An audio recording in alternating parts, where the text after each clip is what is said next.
Cuando el peronismo tomó el poder al ganar las elecciones nacionales en febrero de 1946, nadie en ese momento hubiese pensado que lo que vendría después de eso sería un antes y un después en la historia argentina. El peronismo atravesó todas las esferas de la sociedad argenta, desde lo político y lo económico hasta lo social en todas sus facetas, desde lo bueno y lo malo a la vez, lo constructivo y lo destructivo al extremo. Hoy te voy a contar la historia de algo que no se tiene mucha idea de cómo surgió y cómo vivió durante el peronismo. No hay videos en YouTube acerca de esto. Además, esto implicó en su momento una amenaza muy seria para un poder económico, mediático muy poderoso de la época, y en cómo de alguna manera sirvió de inspiración para lo que vendría después en materia de periodismo y periodismo deportivo. Prepárate un Fernandito o lo que tomes, porque la revista PAG hoy te trae la historia de Mundo Deportivo, el gráfico peronista. ¡Dale!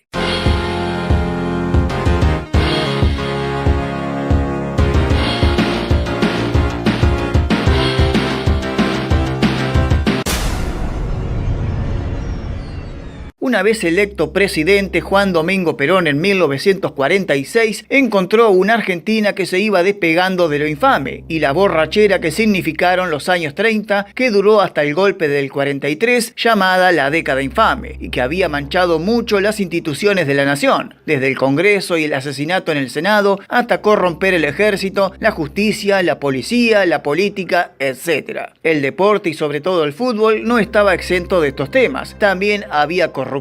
Pero esos años fueron los años dorados del fútbol de AFA. Brillaban jugadores de toda índole profesional, desde la máquina de River hasta el Boca del uruguayo Severino Varela, los ocasos del Independiente de Erico y el Huracán de Más Antonio, pero también el renacer del San Lorenzo de Farro, Pontoni y Martino, como también el resurgimiento del Racing Club de Avellaneda, club enteramente peronista. Son años de brillanteza absoluta también de la selección argentina, que consiguió ganar 4 torneos sudamericanos de 5. Campeón en el 41, 45, 46 y 47, solo el torneo en Uruguay ganado por los locales en 1942 se le escapó. Y al ser épocas de gloria absoluta, muchísimos medios gráficos se hacían eco de estas hazañas deportivas en los campos de fútbol. Publicaciones semanales, quincenales y mensuales aparecían en los kioscos, inundando de revistas deportivas para el acceso a la información de tu club y deporte favorito. Revistas de la época como La Cancha, la revista Goles, eran dedicadas enteramente al fútbol, pero la revista El Gráfico era mucho más amplia. Su contenido era más abarcable a otros deportes también. El fútbol, el boxeo y el automovilismo eran los principales deportes a tratar en sus páginas, pero también encontrabas notas periodísticas y comentarios acerca del ciclismo, el rugby porteño, el hockey, el turf, aunque estos tenían sus propias publicaciones en otras revistas, el patín, el básquet, atletismo y otros deportes, todos tratados con una calidad editorial de periodistas de gran renombre e importante, al punto que muchos periodistas que vinieron después, según sus propios comentarios, al leer El Gráfico en su juventud en estas épocas, se formaban como periodistas y redactores independientes tan solo leyendo esa revista. Imagínate que bien escrito estaba cada nota, ¿no? Y sí, es que la revista El Gráfico era la gran publicación argentina y regional de los deportes. Llegó a exportarse hasta incluso en España y México, como también los países limítrofes. Mirá si no era tan importante casi. Pero llegado el peronismo, notaron que en las publicaciones tanto de La Cancha como la revista Goles o el mismísimo El Gráfico, nadie hablaba de la labor del Estado con respecto a la colaboración e incentivación y ayuda que prestaba a los deportistas, como también a las instituciones para su crecimiento. Recordemos que el peronismo facilitó préstamos, subsidios y montos económicos muy grandes para que los clubes construyeran sus estadios de cemento. El caso de Huracán, Racing, Vélez, Sarmiento, Boca, etc. Como también la ayuda a los deportistas olímpicos, facilitándoles estadías, créditos, viajes y entrenamiento para los que viajaron a disputar los Juegos Olímpicos de Londres en 1948 y Helsinki en 1952. Pero nada de eso aparecía en las revistas deportivas. Ellos solamente desarrollaban la crónica del papel del deportista en tal disciplina, pero no hablaban de quién los había ayudado y por quién estaban ahí en primera plana, de manera internacional.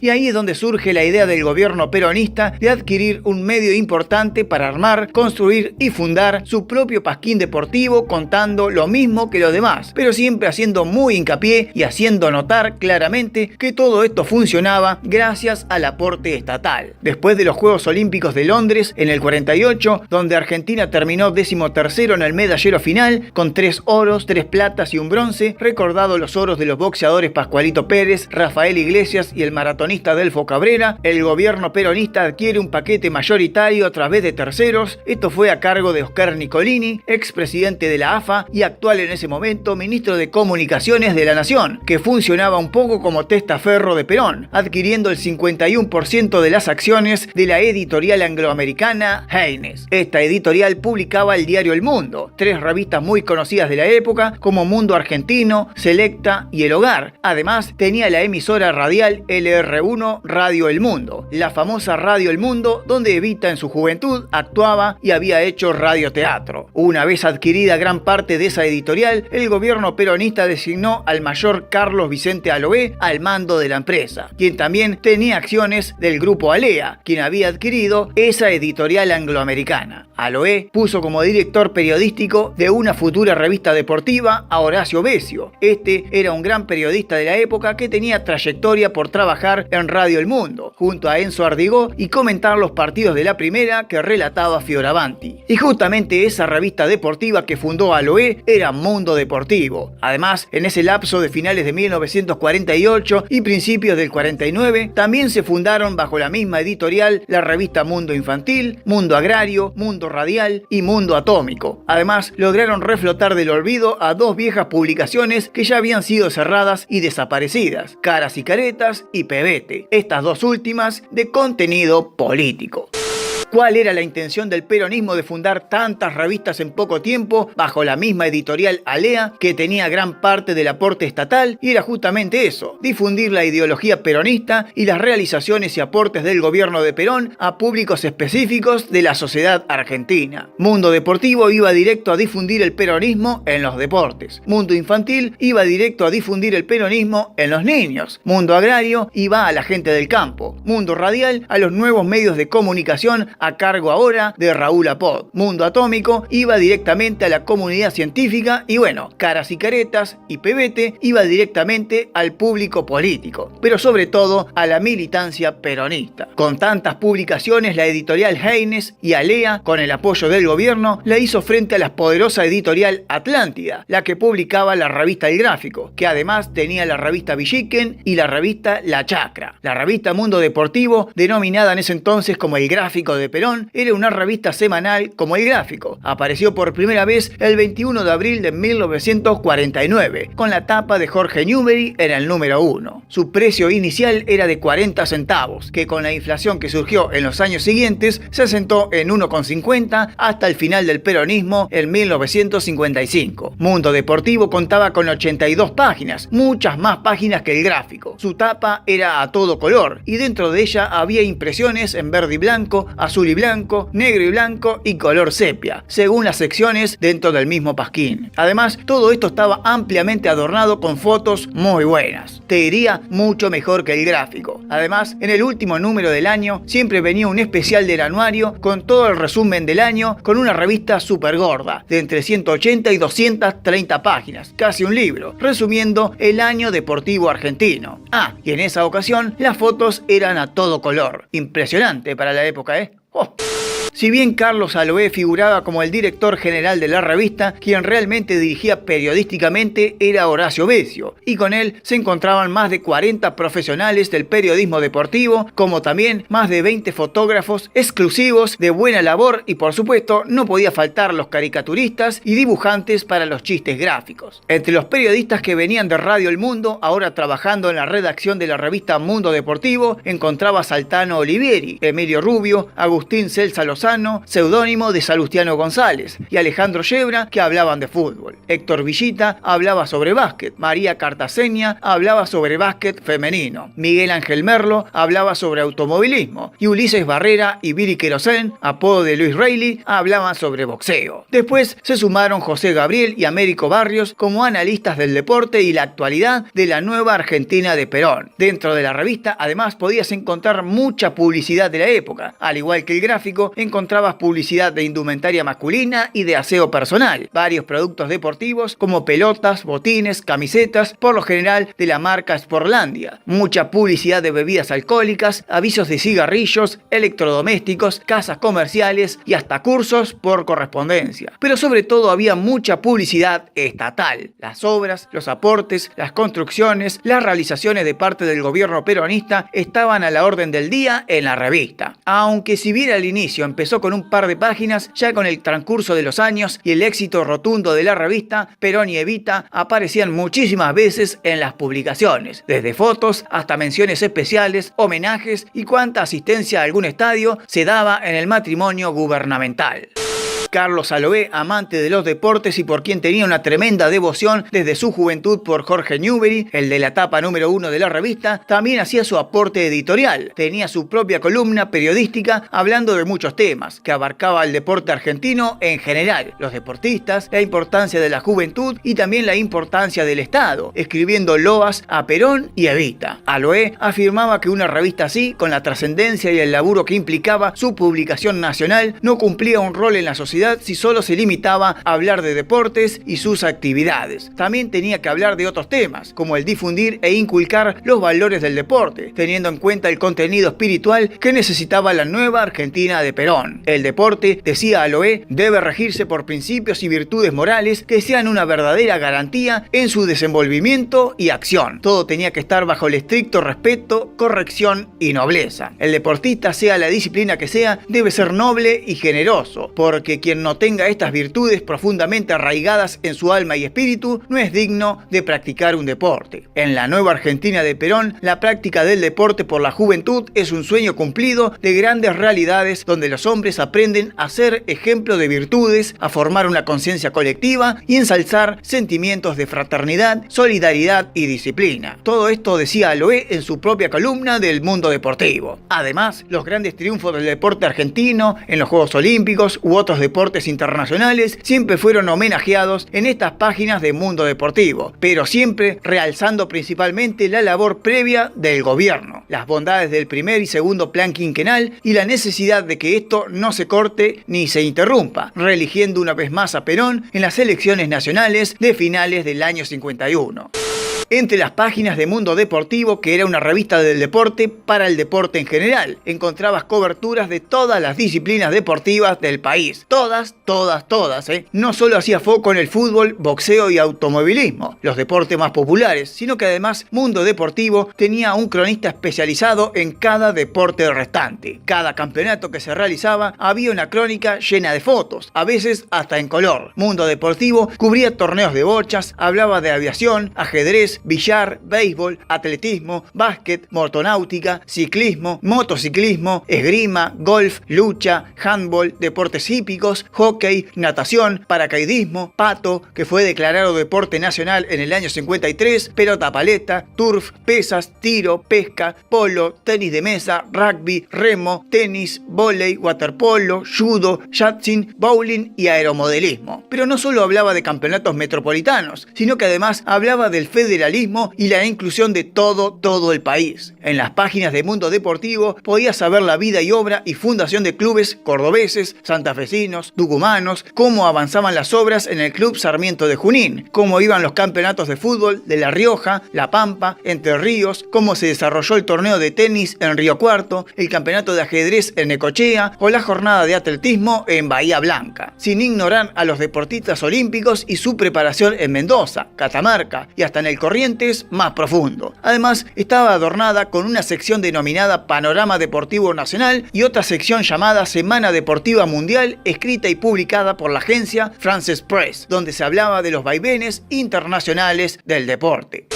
Además, Mundo Deportivo tenía una sección denominada Medicina del Deporte, a cargo del doctor Eduardo Saunders, y las caricaturas y chistes gráficos que terminaban de adornar un verdadero medio multideportivo gráfico y genuinamente federal, que a diferencia de la revista El Gráfico, este se abocaba más en los torneos metropolitanos y campeonatos profesionales, sin dejar de lado, por supuesto, la participación argentina en el exterior, pero no era tan descriptiva como Mundo Deportivo. En cuanto al fútbol, Mundo Deportivo tenía crónica de todos los partidos de primera, que eran 8 encuentros, porque había 16 equipos en primera, ¿no? Todos y cada uno de ellos con fotografías muy buenas, comentarios y estadísticas, y además no solo eso, también tenía un apartado del campeonato de Primera B, o sea, la segunda división de AFA. Increíble cómo entraba todo eso en 82 páginas, ¿eh? Los números más vendidos de la revista en una época que llegó a vender 200.000 ejemplares semanales, amenazando fuertemente el monopolio de la revista El Gráfico, fueron aquellos números alrededor del final del campeonato del 51, cuando Banfield y Racing empataron en el primer puesto y tuvieron que jugar 2 partidos de desempate para sacar al campeón del año. Yo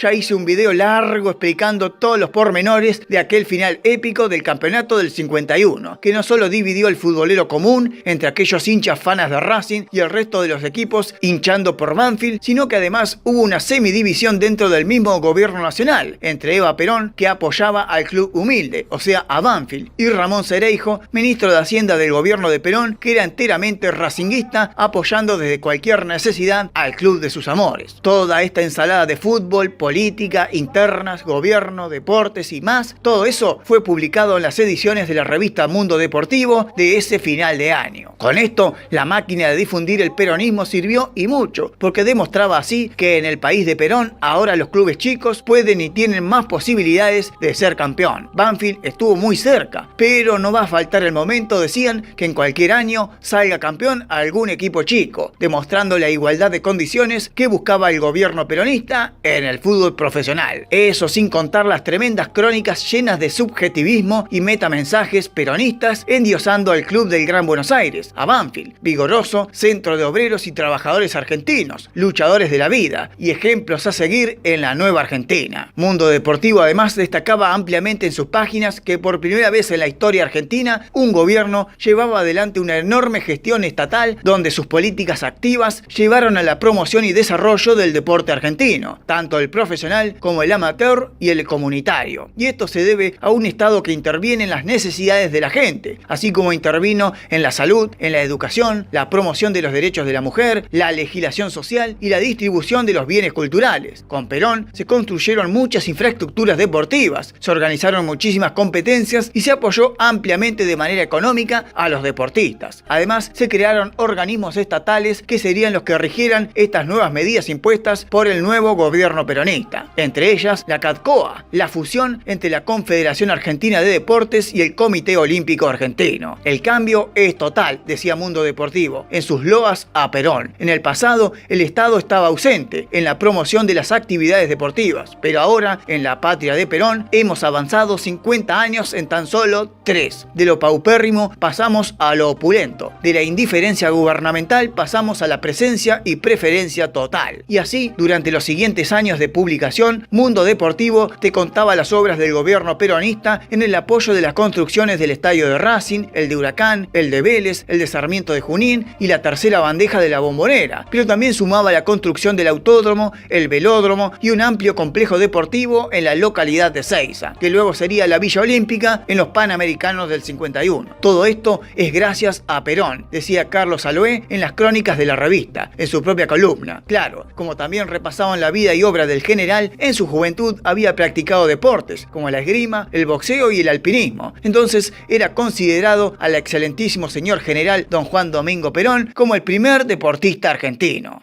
Y así apareció Perón en la tapa de varios números de Mundo Deportivo, como si fuera un deportista más de la Argentina actual. Esta con la foto, esta otra de alpinista y esta otra con carrera de lanchas. Perón era considerado otro crack más del deporte. Me hace acordar tanto a Menem en esto.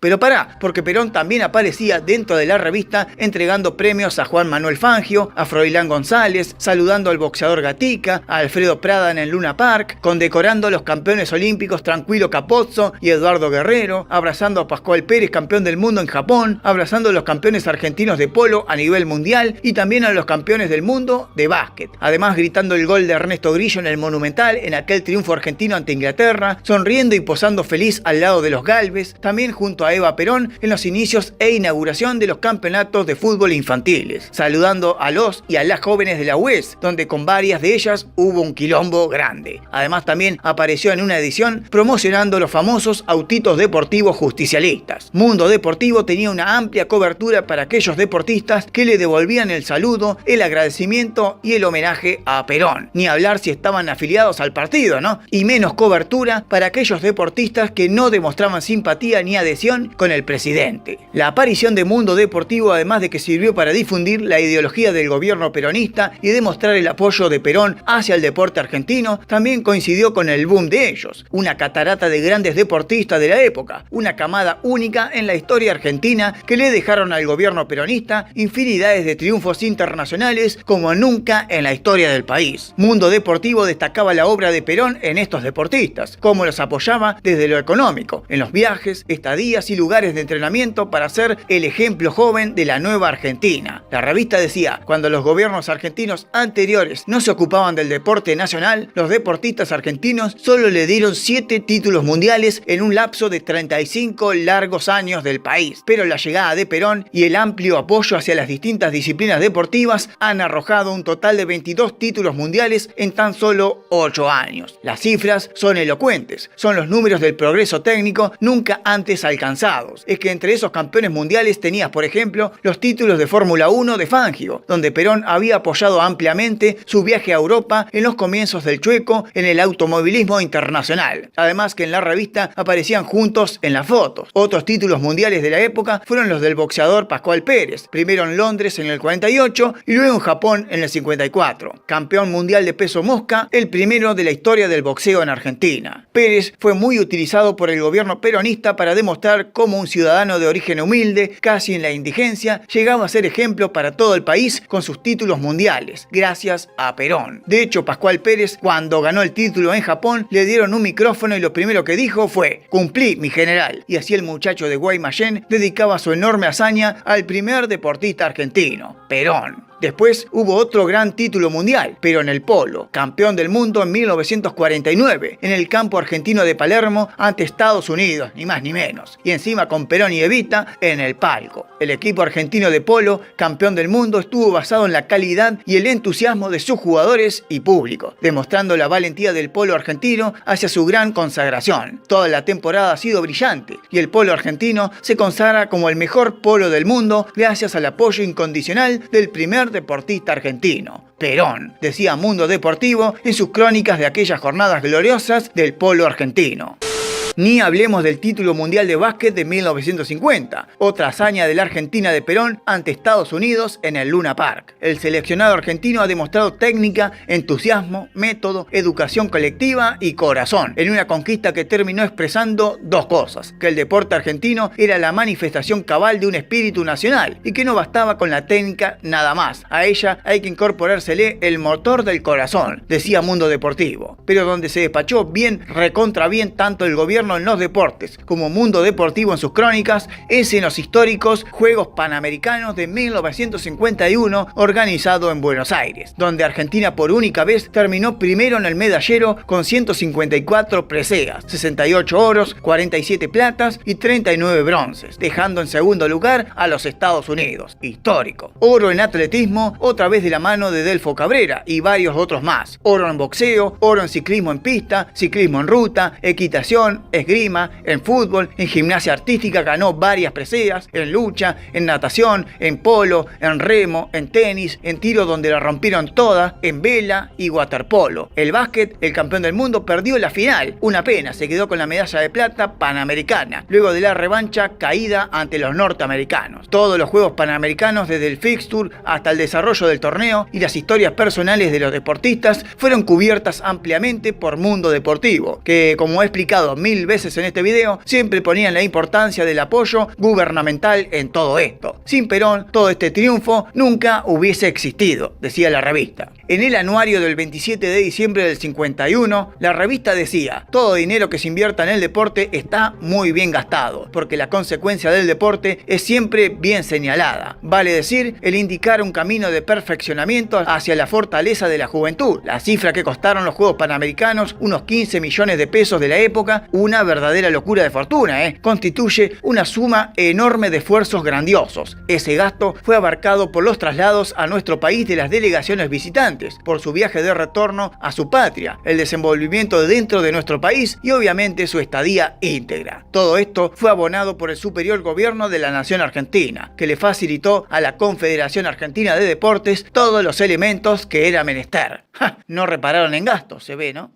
Y me mata, por ejemplo, las crónicas que hizo Mundo Deportivo en aquella visita de los ingleses al estadio de River en el año 53, como revancha de la visita argentina al Wembley 2 años antes. En aquella ocasión donde Argentina formó una defensa con jugadores de Boca y Racing y la delantera completa de Independiente, el 14 de mayo Argentina le ganó a Inglaterra por 3-1. Y siempre será recordado el gol imposible de Ernesto Grillo, pero me da risa cómo lo cubrió Mundo Deportivo. Escuchá, el gol inglés, el de Taylor, fue producto de un cabezazo mecánico, certero, pero el gol de Grillo fue pródigo de inspiración futbolística. Posiblemente sirvan para definir una vez más las características de los estilos que practican argentinos e ingleses en este deporte del balompié. En la conquista británica se unieron todos los elementos tácticos y técnicos visibles en el equipo. Un defensor que complementa la jugada en función de un puntero, el centro que llega desde el costado por un wing justo a la cabeza del fogoso piloto y el cabezazo que hace conmover las mallas. Un gol frío,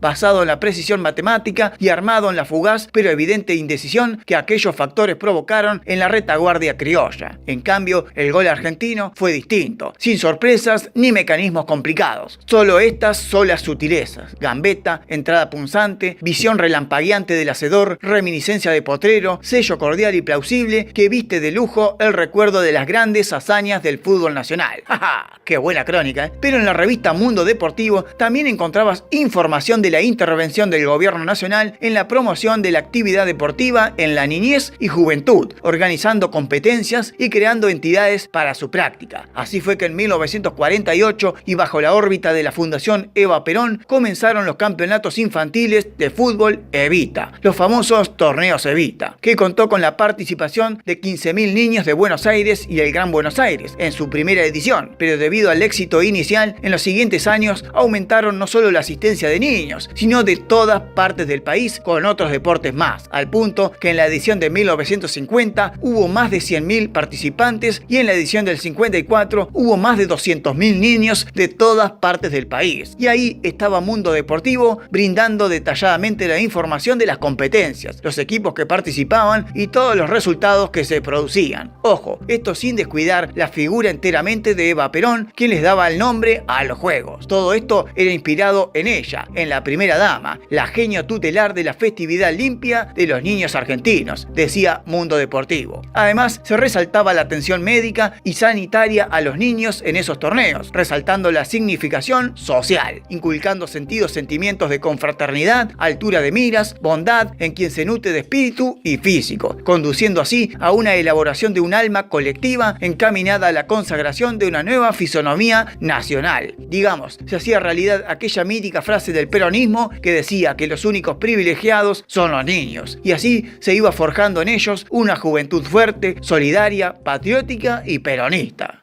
También se hablaba de la creación de la UES, la Unión de Estudiantes Secundarios, en 1953, donde aunaban el estudio y las prácticas deportivas a adolescentes, con dos ramas juveniles por sexo. La masculina practicaba en un predio del barrio capitalino de Núñez, el escondido Estadio Asir, ese que está a unas 10 cuadras del Monumental y que hoy está oculto entre varias casas y plantas. Ya haré una historia aparte sobre ese misterioso estadio. Mientras las mujeres practicaban en la Quinta Presidencial de Olivos. Alto lío se armó después cuando se supo que Perón tenía un amorío secreto con una de esas adolescentes. Es recontra famosa esa historia, pero es para otro video. Mundo Deportivo cubría los entrenamientos, la recreación, las competencias, actividades y manifestaciones culturales de la UES, diciendo: es hoy una realidad incontrovertible de felicidad y capacidad de nuestra juventud, cuyos fundamentos de solidaridad y compañerismo están sentando las bases de una nación fuerte, joven, sana y amplia, mezclando armoniosamente la eficiencia del músculo y el cerebro, las virtudes más genuinas del progreso. También había un apartado para las deportistas mujeres, que aunque sus deportes no eran tan concurridos, sí existían y tenían la posibilidad de desarrollarlos con total normalidad. Notas, coberturas y comentarios de periodistas mujeres hacia deportistas mujeres de todas las disciplinas del país. Además, Mundo Deportivo informaba a los lectores de una entidad auspiciada por la Fundación Eva Perón, como el Ateneo Deportivo Femenino Evita, inaugurado en el año 51 y presidido por Elsa Irigoyen, la esgrimista exitosa de la Argentina, un ejemplo de capacidad femenina puesta al servicio de un ideal. Y así se mostraban en el mundo deportivo las filiales en Rosario, Bahía Blanca, Resistencia, Neuquén, Paraná, difundiendo el deporte femenino y sus posibilidades. Todo gracias al aporte estatal de Eva Perón.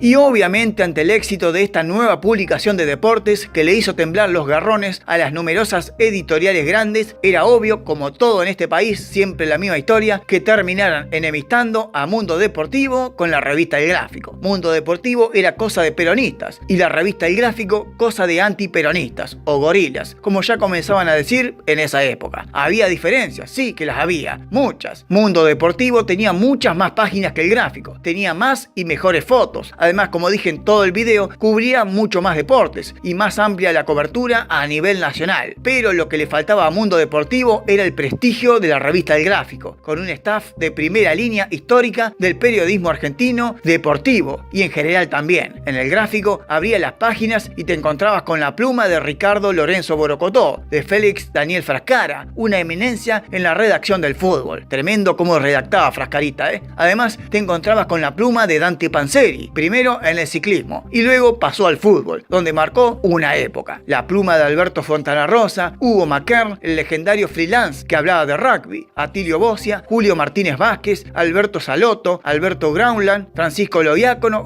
cada prócer del periodismo deportivo argentino tremendo tenía la revista El Gráfico. Pero claro, había diferencias y buenas y malas para cada una de las publicaciones, pero la enorme diferencia era la cobertura política en ella. En Mundo Deportivo encontrabas a Perón en todos lados, en todas las páginas. Cualquier mención o situación era sinónimo de que te estaban metiendo peronismo en la revista. En cambio, en la revista El Gráfico, no. Si vos tenés ejemplares desde el año 49 al 55 de la revista El Gráfico, nunca te vas a enterar que gobernaba Perón, porque no había nada sobre el gobierno. El Gráfico no hacía política, hacía periodismo deportivo, nada más. De hecho, esa es la principal razón por la que, por ejemplo, Dante Panzeri, ya siendo director general de la revista El Gráfico, abandonó todo de un día para el otro, cuando los militares lo presionaron para hacer propaganda política en el año 62. Panzeri tenía bien en claro que en la revista El Gráfico no se hablaba de política. Por eso, antes de que la intervengan los militares o la cierren del todo, decidió irse, rescatando su honor y también a la revista. Solo un puñado de veces apareció Perón en la revista El Gráfico, pero siempre fueron coberturas sin firma y claramente se notaba un sesgo peronista en la nota, como si justamente hubiese sido impuesta a la fuerza desde la Subsecretaría de Información de la Presidencia. Perón nunca fue tapa de la revista El Gráfico, pero en Mundo Deportivo sí, y varias veces, como ya te mostramos, a la vez que también apareció Evita en su tapa.